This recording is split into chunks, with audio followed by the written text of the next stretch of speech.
Assalamu alaikum students, welcome to chemistry class.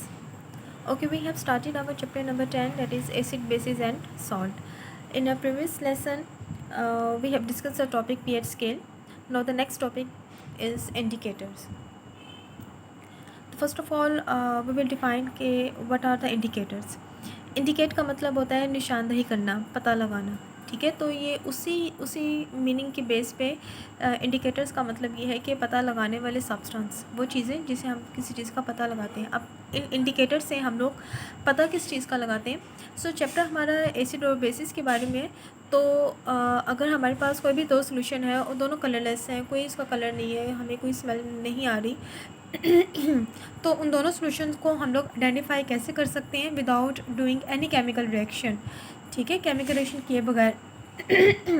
तो physically हम लोग दोनों सॉल्यूशन को आइडेंटिफाई करने के लिए जो हम लोग सब्सटेंस इस्तेमाल करते हैं कि कौन सा इसमें एसिड है और कौन सा बेस है, उन सब्सटेंस को हम लोग इंडिकेटर्स बोलते हैं.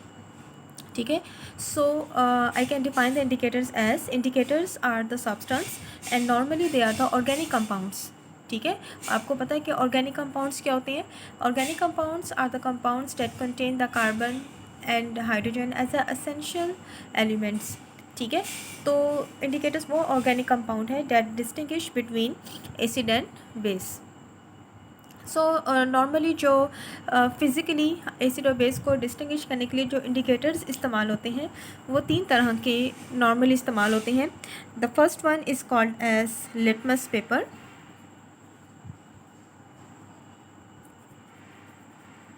ठीक है, second one is called as methyl orange and the third one is called as phenolphthalein. ठीक है, सो ये तीन इंडिकेटर्स जो हैं वो लेबॉरेटरी में नॉर्मली इस्तेमाल होते हैं to indicate the acid and base. अगर हम लोग बात करें लिटमस पेपर की, तो लिटमस पेपर फिज़िकल मेथड से हम लोग जो है वो उसको फाइंड आउट करते हैं एसिड और बेस का डिफरेंस. ठीक है, यानी कि किसी भी तरह का केमिकल रिएक्शन करवाए बगैर. अब लिटमस पेपर क्या होते हैं. लिटमस पेपर ब्लॉटिंग पेपर की तरह के दो पेपर होते हैं. एक का कलर, दो तरह के पेपर हमें मिलते हैं, एक रेड होता है और एक ब्लू होता है. ठीक है, ये ब्लॉटिंग पेपर या आप उसे कह लें फ़िल्टर पेपर की तरह के ये पेपर्स होते हैं और इनकी स्ट्रिप्स काटी हुई होती हैं. ठीक है, और ये जो स्ट्रिप्स हैं ये दो तरह के कलर्स में अवेलेबल होती हैं. एक रेड कलर होता है और दूसरा ब्लू होता है. अब ये स्ट्रिप्स रेड एंड ब्लू क्यों होती हैं. नॉर्मली जो भी इंडिकेटर्स हमने जो लिटमस पेपर के ऊपर डिफरेंट किस्म के लाइकेंस जो हैं दे आता है एलजी. ठीक है, तो डिफरेंट कलर की जो एलजी है उनके सॉल्यूशंस बना के उन लिटमस पेपर को उसके अंदर इमर्स किया जाता है, उनके अंदर डिबोया जाता है. उसके बाद उसको ड्राई करते हैं और उन लाइकेंस का कलर जो है वो इस इंडिकेटर पे आ जाता है. और वो लाइकेंस क्या करते हैं, डिफरेंट पीएच वैल्यू पर डिफरेंट कलर्स शो करते हैं.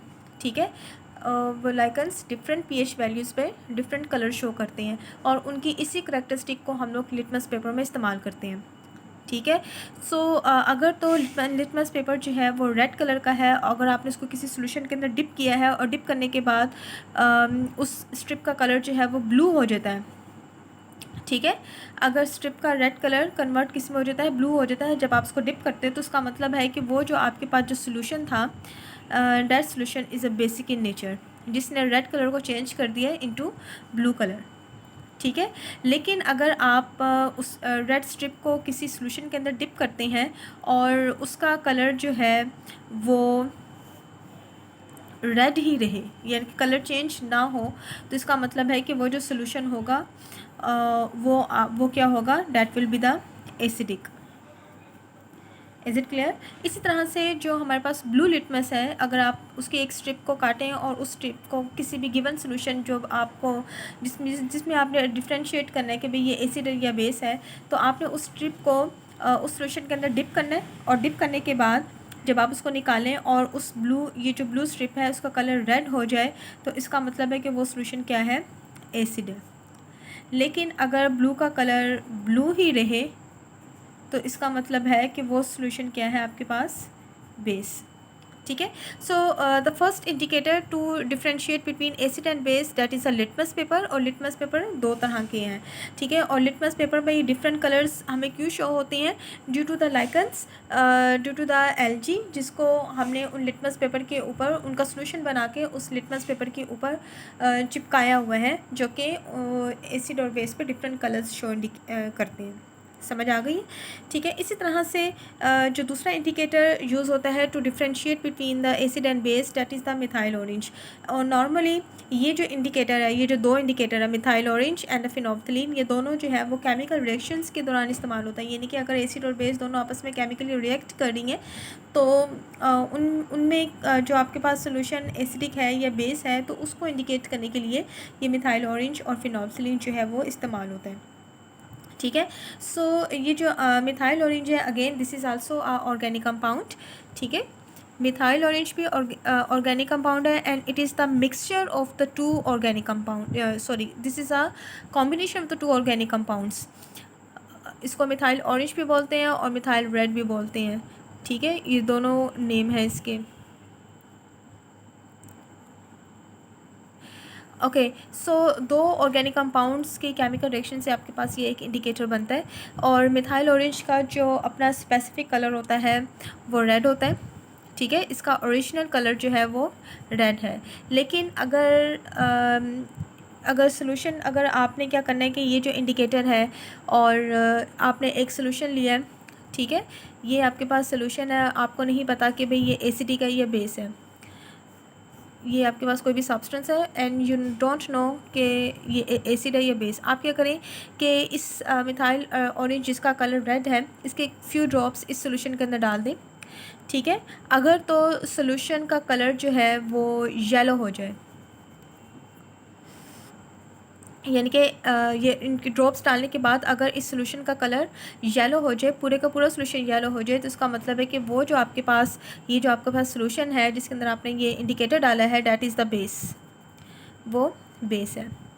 लेकिन अगर इसका कलर जो है, अगर आपने इसके अंदर डाला है मिथाइल रेड इसके अंदर डाला है और इसका कलर येलो ना हो, बल्कि इसका कलर अगर रेड ही रहे, ठीक है, यानी कि ये आपके पास कलरलेस सोल्यूशन था, आपको नहीं पता था कि इसके अंदर ये एसिड है, ये बेस है, आपने क्या किया कि इंडिकेटर इसके अंदर डाला है और उस पूरे सोल्यूशन का कलर रेड हो गया है। अगर तो रेड हुआ है तो इसका मतलब है कि वो सोल्यूशन है एसिड, लेकिन अगर उसका कलर येलो हो जाए तो वो सोल्यूशन क्या होगा, बेस होगा।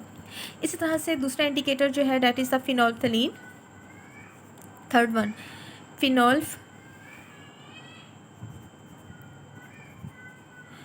फिनोल्फ्थलीन, ठीक है। फिनोल्फ्थलीन का बेसिक जो है that is a white crystalline powder होता है ये, ठीक है। इस पाउडर का हम लोग सोल्यूशन बनाते हैं, और अगर तो ये जो ये पाउडर है वाइट क्रिस्टलाइन है, ठीक है, आपने इसको एक सोल्यूशन के अंदर डाला है, ठीक है। ये आपके पास एक कलरलेस सोल्यूशन है, आपको नहीं पता कि इसका क्या कलर है, तो आपने क्या किया है कि इसका फ्यू ड्रॉप्स इसके अंदर डाले हैं, और इसका डालने के बाद अगर सॉरी जो फिनोल्फ्थलीन का इटसेल्फ कलर जो है डैट इज़ द पिंक, ठीक है। ये वाइट क्रिस्टलाइन फॉर्म में होता है, पाउडर फॉर्म में वाइट कलर का होता है, लेकिन जब आप इसका, अगर हम ये सोल्यूशन फॉर्म में मिलता है तो that is the pink in colour, ठीक है। तो अगर आप किसी सोल्यूशन के अंदर इसको डालते हो और उस पूरे सोल्यूशन का कलर जो है वो पिंक हो जाए, ठीक है, तो इसका मतलब है डैट इज़ द बेस। लेकिन अगर पूरा सोल्यूशन जो है वो कलरलेस हो जाए, यानी कि उसका कोई कलर ना रहे, that will be the acid. Is it clear? ठीक है। सो ये तीन इंडिकेटर्स जो हैं वो फिज़िकली यूज़ होते हैं to differentiate between acid and base, ठीक है।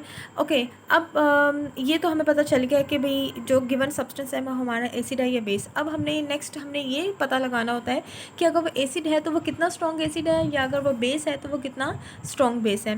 तो उसके लिए हम लोगों ने लास्ट लेसन में एक पीएच स्केल पढ़ा था, और हमने ये पढ़ा था कि पीएच स्केल में अगर पीएच स्केल की जो वैल्यूज़ हैं अगर 1 से 6 तक आती हैं तो उसका मतलब वो सब क्या है, वो एसिड है। लेकिन अगर पीएच की वैल्यू जो है वो 8 से लेके 14 तक आती है तो इसका मतलब वो क्या है, बेस है। लेकिन अगर पीएच की वैल्यू जो है वो 7 आती है, इसका मतलब that will be the neutral substance, ठीक है। तो इसका मतलब है कि पीएच वैल्यू से हमें पता चल सकता है कि कोई सब्सटेंस एसिड है या बेस है। तो जितनी कम पीएच वैल्यू होगी उतना स्ट्रॉन्ग एसिड होगा, जितनी ज़्यादा पीएच वैल्यू होगी उतना ज़्यादा वो क्या होगा, बेस होगा। सो नेक्स्ट स्टेप ये होता है कि एसिड और बेस को आइडेंटिफाई करने के बाद हमारा नेक्स्ट स्टेप हम ये पता लगाना होता है कि अगर जो एसिड है वो कितना स्ट्रॉन्ग एसिड है, और अगर जो बेस है वो कितना स्ट्रॉन्ग बेस है या कितना वीक बेस है। तो उसके लिए हम लोग जो इस्तेमाल करते हैं, दो मेथड यूज़ किए जाते हैं to determine the pH of the substance. The first one is जो कि हम लेबॉरेटरी में इस्तेमाल करते हैं, that is very easy method, that is the universal indicator.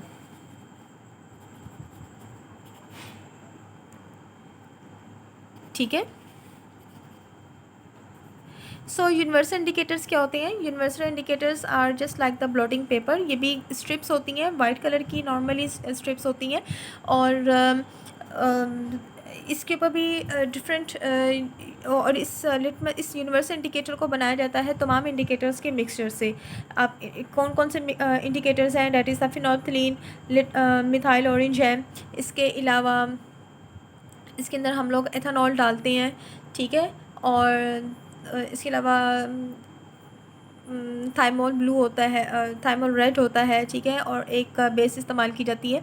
तो इन तमाम इंडिकेटर्स का जो एक मिक्सचर बनाया जाता है और उस मिक्सचर के अंदर ब्लॉटिंग पेपर या लिटमस पेपर को इमर्स किया जाता है, उसके अंदर डिप किया जाता है, और तमाम जो लिटमस पेपर का जो सोल्यूशन, तो तमाम इंडिकेटर्स का जो सोल्यूशन है वो उस ब्लॉटिंग पेपर के ऊपर इमर्स्ड हो जाता है, उसके अंदर एब्जॉर्ब हो जाता है, ठीक है। अब वो जो है वो एक यूनिवर्सल इंडिकेटर बन गया, वो लिटमस पेपर एक यूनिवर्सल इंडिकेटर बन गया।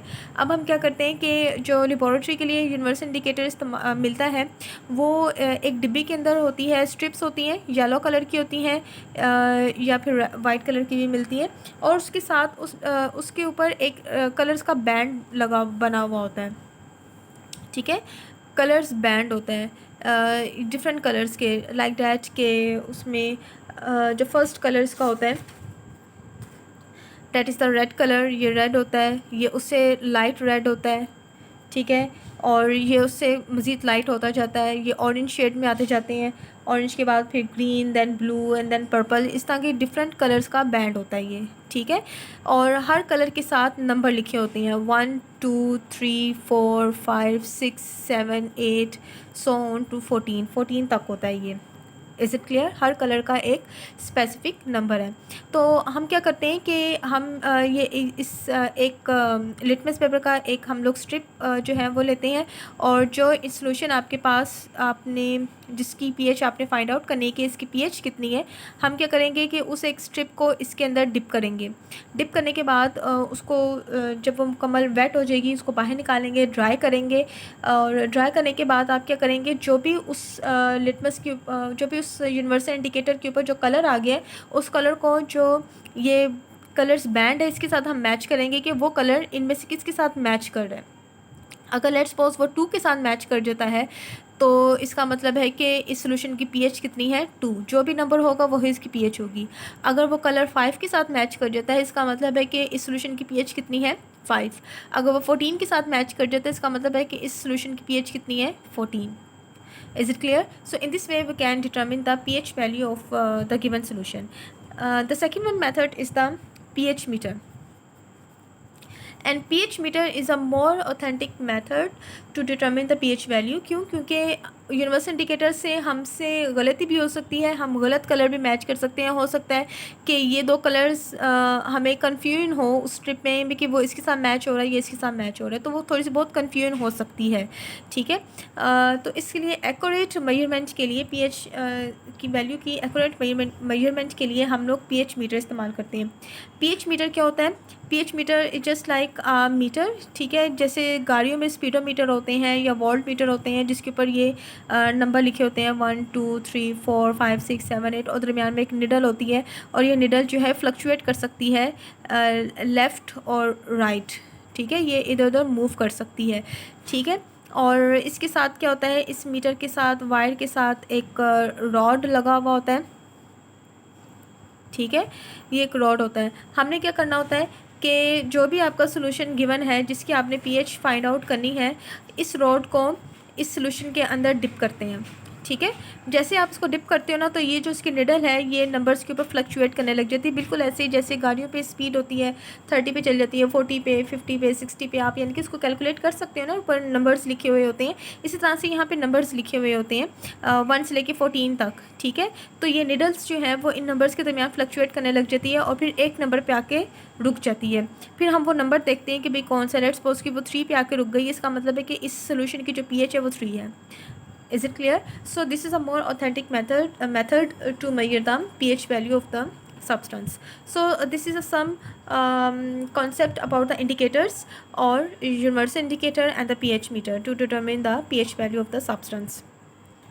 ओके इसी pH वैल्यूज़ को हम लोग फाइंड आउट भी कर सकते हैं, कैलकुलेट भी कर सकते हैं बाय द गिवन। अगर हमारे पास कोई प्रॉब्लम आए, कोई भी सोल्यूशन आए, डिफरेंट मोलैरिटी के सोल्यूशन गिवन हो और आपसे कहा जाए कि भाई इनकी pH वैल्यू कैलकुलेट करें, हम उसकी कैलकुलेशंस के ज़रिए भी pH वैल्यू कैलकुलेट कर सकते हैं, ठीक है, अगर हमें उस सोल्यूशन की मोलैरिटी पता हो तो, ठीक है। फॉर एग्ज़ाम्पल अगर आपके पास हाइड्रोक्लोरिक एसिड है, ठीक है, इसका सोल्यूशन गिवन है और वो जो सोल्यूशन है वो आपके पास लेट्स सपोज 0.1 मोलर है, ठीक है, और आपसे कहा जाता है कि भाई ये आपके पास एक सोल्यूशन गिवन है, आपको पता है कि भाई वो हाइड्रोक्लोरिक एसिड है, हमें ही पता होता है कि सोल्यूशन किसका है, तो वो हाइड्रोक्लोरिक एसिड HCl का सोल्यूशन है और उसकी मोलैरिटी कितनी है 0.1, ठीक है। तो आपसे कहा जाता है कि ये जो सोल्यूशन बना हुआ है हमारे पास 0.1, इसकी pH वैल्यू बताएं, इसकी pOH वैल्यू बताएं, वो क्या है। Is it clear? यानी pH वैल्यू से हमें पता चल जाएगा ना कि भाई वो कितना एसिडिक और कितना बेसिक है, ठीक है। तो हम उसको कैसे कैलकुलेट करते हैं, तो सबसे पहले हम क्या करेंगे कि जो भी एसिड है उसको पानी में डिज़ोल्व करेंगे। पानी में डिज़ोल्व करने से क्या होता है कि जो सब्सटेंस है वो अपने आइंस में ब्रेक हो जाता है, ठीक है। तो इसी तरह से जब HCl का हम लोग एक्वस सोल्यूशन बनाएंगे तो एक HCl will resolve into its ions, यानी कि हाइड्रोजन एंड HCl, और हमेशा 1 मोल को हम लोग जो है वो रिजॉल्व करते हैं इन अ केमिकल इक्वेशन। तो 1 मोल ऑफ द HCl, 1 मोल का मतलब कि ये 1 मॉलिक्यूल आपने इसका लिया है और उसको जब ब्रेक किया तो आपके पास 1 hydrogen and 1 chloride ion formed हुआ है। तो जो हाइड्रोजन आयन की कंसंट्रेशन होती है वो उतनी ही होती है जितनी आपके पास सोल्यूशन की मोलैरिटी होती है, ठीक है। जो मोलैरिटी होती है वो हमें सोल्यूशन की स्ट्रेंथ बताता है, और जो pH और जो स्ट्रेंथ का मतलब है कि that is how many hydrogen ion are present in it, तो जितनी मोलैरिटी होगी उतने ही हाइड्रोजन आयन इसके अंदर प्रेजेंट होंगे। तो इसका मतलब है कि इस सोल्यूशन के अंदर हाइड्रोजन आयन कितने प्रेजेंट है, डैट इज़ द 0.1, ठीक हो गया। अच्छा, अब नेक्स्ट स्टेप आप क्या करेंगे, आपको पता है कि pH को निकालने का हमारे पास फार्मूला आता है, pH is equivalent to minus log of hydrogen ion, ठीक है। और अब आप क्या करें, इसकी वैल्यूज़ यहाँ प्लेस करें, माइनस लॉग हाइड्रोजन आयन हमारे पास कितने निकले हुए हैं, डैट इज़ अ 0.1, ठीक है। अब आप क्या करें कि इस 0.1 का माइनस लॉग लें और माइनस लॉग लेने से जो भी आंसर आएगा that will be the pH value of the given substance. Is it clear? ठीक है। तो लेट्स सपोज, मैं इसको सपोज कर लेती हूँ कि भाई इसकी वैल्यू 1 आती है, pH वैल्यू इसकी 1 आ रही है। तो 1 pH वैल्यू होने का क्या मतलब है, हमें पता है कि भाई अगर किसी भी सब्सटेंस की वैल्यू 1 से लेके 6 तक है, इसका मतलब that is a strong acid. तो ये इसका मतलब है कि ये जो मेरे पास सोल्यूशन है that is a strong acid, क्योंकि इसकी pH वैल्यू 1 है ना। इसने हमसे ये भी पूछा था कि इसकी pOH वैल्यू कितनी होगी, यानी कि इसका बेसिक करैक्टर कितना होगा। सो बेसिक करैक्टर निकालने के लिए हम लोग क्या करेंगे, we have the formula that के हमने लास्ट टॉपिक में पढ़ा था, किसी भी सब्सटेंस की pH एंड pOH वैल्यू को जब आप ऐड करते तो आंसर हमेशा 14 आता है, ठीक है। यही वाला इक्वेशन हम इस्तेमाल करेंगे। pH वैल्यू आपके पास यहाँ पे कितनी निकली है 1, POH इज इक्वल टू 14, तो 1 उधर जाके माइनस हो जाएगा। So POH is equal to 14 minus 1, ठीक है। So that will be the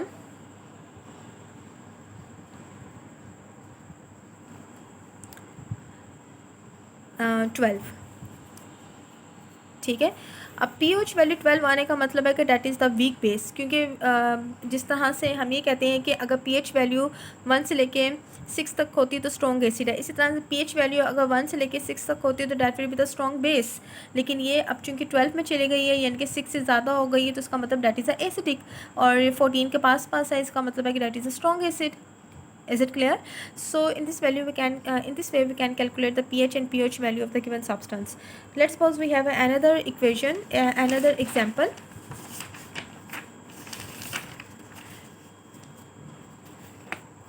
Let's suppose we have to calculate the pH of the sulfuric acid. ठीक है, let's suppose you have to calculate the pH and pOH of sulphuric acid. Sulphuric acid का formula होता है H2SO4. ठीक है, और जो आपके पास सोल्यूशन गिवन है डेट इज़ द 0.01 मोलर.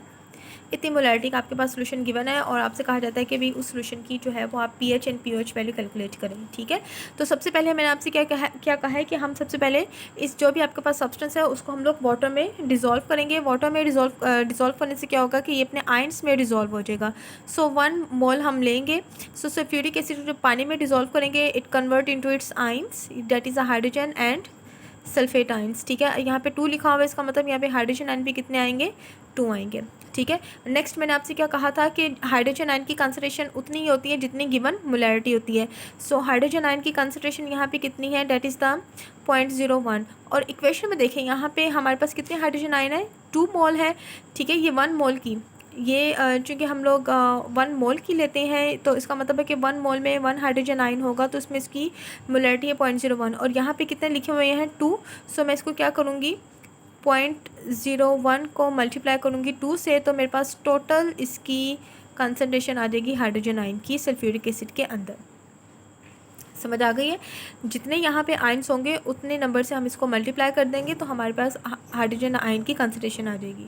ठीक है, सो नेक्स्ट हमारे पास फॉर्मूला हम लिखेंगे, that is the pH is equivalent to minus log of hydrogen ion. और अगेन वैल्यूज़ प्लेस करेंगे, माइनस log वैसे ही हाइड्रोजन आयन हमारे पास यहाँ पे कितनी निकली है, that is a 0.02. So 0.02 is a hydrogen ion. So 0.02 का आप माइनस log लेंगे तो इसका जो आंसर आएगा डेट इज़ द 1.7. ठीक है, सो पीएच वैल्यू 1.7 होने का मतलब है कि डेट इज़ एन एसिडिक. और हम इसकी अगर पीओएच वैल्यू निकालनी होगी तो कैसे निकालेंगे, वही फॉर्मूला इस्तेमाल करके, that is pH plus pOH is equivalent to 14. तो वैल्यूज़ प्लेस करेंगे यहाँ पे हम पीएच की, तो पीओएच विल बी 14 माइनस, ये उधर जाके माइनस हो जाएगा 1.7. तो इसका आंसर क्या आ जाएगा, date is the 12.3. That will be the pOH. इसका मतलब है कि आपके पास ये सोल्यूशन जो है वो that is a strong acid. ठीक है, इस ये तो हमारे पास एसिडिक सोल्यूशन है. लेट्स हमारे पास कुछ बेसिक सोल्यूशंस भी गिवन होते हैं जिसकी आपने मोलैरिटी को फाइंड आउट करना होता है कि और जब आपके पास जैसी बेस आएगा तो फिर डेफिनेटली बेस के लिए हम लोग हाइड्रोक्लोरोलाइन इस्तेमाल करते हैं. तो यहाँ पे फिर हम पीएच की बजाय पीओएच वाला फॉर्मूला जो है वो हम यूज़ करेंगे. ठीक है, फॉर एग्जाम्पल मैं आपको एग्जाम्पल करके दिखाती हूँ. फॉर एग्ज़ाम्पल हमारे पास एक सोल्यूशन गिवन है पोटाशियम हाइड्रोक्साइड का KOH. ठीक है, और इस सोल्यूशन की जो मोलैरिटी है date is the 0.001 molar solution है. और आपसे कहा जाता है कि इसकी पीएच एंड पीओएच दोनों कैलकुलेट करें. ठीक है, जैसे ही आप इस फर्स्ट स्टेप क्या होगा कि हम इसको वाटर में डिज़ोल्व करेंगे to convert into its ion. So potassium hydroxide अपने आयंस में कन्वर्ट होगा, it convert into the potassium ion and hydroxyl ion. अब चूंकि हमारे पास ये हाइड्रोक्लोरोलाइन प्रोड्यूस हो रहे हैं तो जितने यहाँ पे हाइड्रोक्लोरोलाइन होंगे, हाइड्रोक्लोरोलाइन की कंसंट्रेशन कितनी होगी, जितनी गिवन मोलैरिटी है. कॉन्सेप्ट बिल्कुल वैसे ही है जैसे हाइड्रोजन आयन का, बस वहाँ पे क्या होगा कि हाइड्रोजन आयन को हम रिप्लेस कर देंगे OH आयन से. ठीक है, तो अब हम क्या कहेंगे कि यहाँ पे हाइड्रोक्लोरोलाइन कितनी है, जितनी सोल्यूशन की मोलैरिटी है, डेट इज़ द 0.001. ठीक है, तो डेफिनेटली चूँकि हमारे पास हाइड्रोक्लोरोलाइन है तो हम लोग पीओएच इसकी पहले कैलकुलेट करेंगे. और पीओएच किसके इक्विवेलेंट होता है, minus log of OH ion. ठीक है, अब हम क्या करेंगे, इसकी वैल्यू प्लेस करेंगे, that is the minus log of hydroxyl ion की क्या वैल्यू है, डेट इज़ द 0.001. ठीक है, इसका आप माइनस log लेंगे तो जो आंसर आएगा date is the 3. So POH 3 होने का मतलब है कि डेट इज़ अ बेस. ठीक है, और अब हम इसकी पीएच वैल्यू कैलकुलेट करेंगे. पीएच कैसे कैलकुलेट करेंगे, pH is equivalent to pOH is equivalent to 14. अब हमारे पास पीएच वैल्यू की बार है, यहाँ पे मैं 3 प्लेस करूँगी, 3 उधर जाके क्या हो जाएगा, माइनस हो जाएगा. तो आपके पास सिंपली पीएच वैल्यू क्या इसकी आ जाएगी, डेट इज़ द 11. तो पीएच वैल्यू 11 होने का मतलब है कि सोल्यूशन आपके पास क्या है, बेस है. Is it clear. So in this way we can calculate the pH and pH value of the given solution. अगर एसिड होगा उसके अंदर हाइड्रोजन आयन आएंगे तो हम लोग pH वैल्यू पहले निकालेंगे, लेकिन अगर आपके पास बेस होगा जिसमें OH आयन होंगे तो हम पहले POH वैल्यू निकालेंगे by using this formula. Is it clear? Thank you.